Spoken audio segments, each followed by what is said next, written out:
Hi, my name's Steven Zimmerman. I'm one of the assistant coaches here at the University of Cincinnati.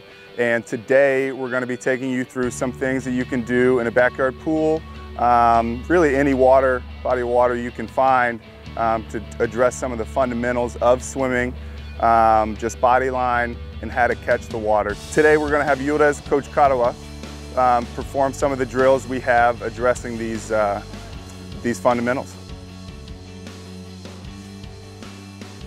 All right, so what Yildiz is doing now is just treading water. Obviously, this has a lot of benefits for training. We have our swimmers do vertical kick quite often, where she's not using our arms, but for, this is a great drill, not just for getting faster in the water, but also just general safety in the water as well. So what Yildiz is doing, she's treading water, just sort of like the sculls we just did with a nice steady kick below us.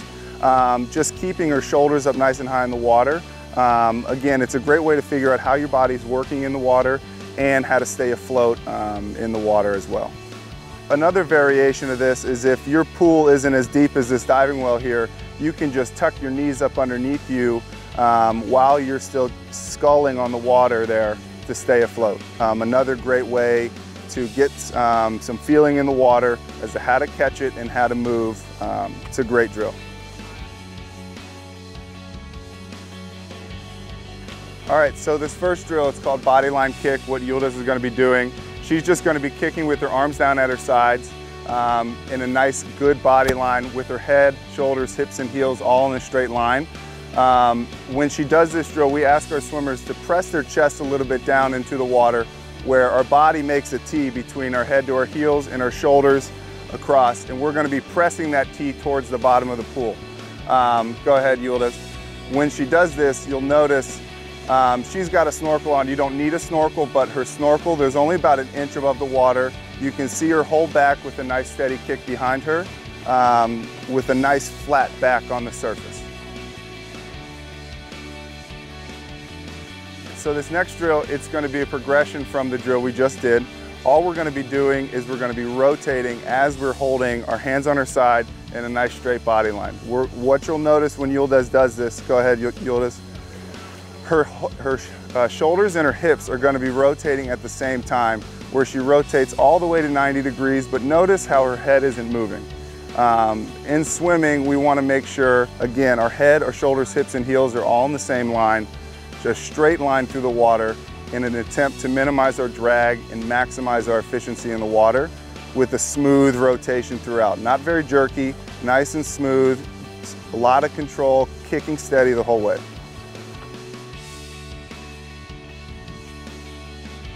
All right, so the next drill we've got our, I call it first position skull, where what Yildiz is going to be doing for us is her hands are going to be nice and high up on the water. She still has that nice flat back, but what she's doing is she's finding the water out front on her hands and on her forearms. We want to make sure when we swim, we're not just pulling with our hands and we're not just catching water on our hands, but rather our whole forearm from our elbow to our fingertips. That's the way you're going to maximize your pull, maximize your efficiency, and get a good grip on the water. Good.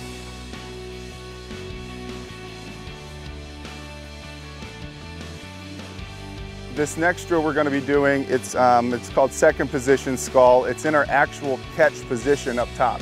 So it's really similar to what we just did, except what she's doing is she's getting her hands deeper in the water on this one. Notice her flat back has remained consistent the whole time.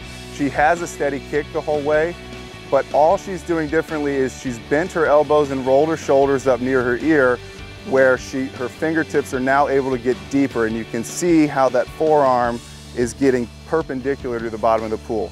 And that's what you want to see when you do this drill, is a big long paddle from fingertips to the elbow in the top portion of your freestyle.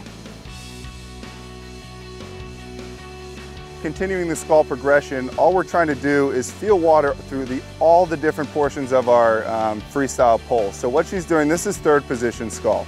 Again, nice flat back, steady kick, good head position, everything's in a line. But where she's at right now, her elbows are nice near her side here, and she's just pushing water, almost like she's treading water down here at the end of her catch. This is going to help us figure out how to hold water all the way through to the end of our stroke here.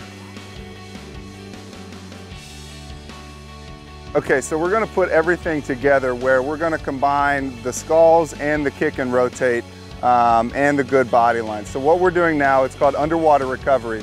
And what Yildiz is doing is she's taking a full freestyle stroke underneath her body while her hand is recovering underwater.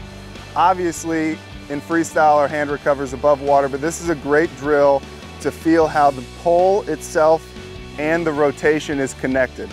So when she goes through, she'll go one more. When she goes through, you'll notice how her hips and shoulders are rotating at the same time as she's pulling through to make sure she has a long, efficient stroke. What Yildiz was using most of these was her snorkel. Now, this isn't a necessary piece of equipment for these drills. You can simply just take your breath, just poke your head up out of the water to take your breath.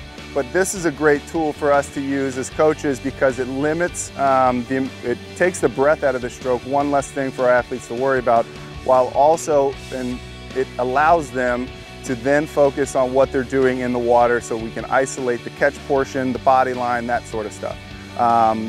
It's one of our most favorite tools we use. It just simplifies the drill and allows them to focus really on what we want to get out of it.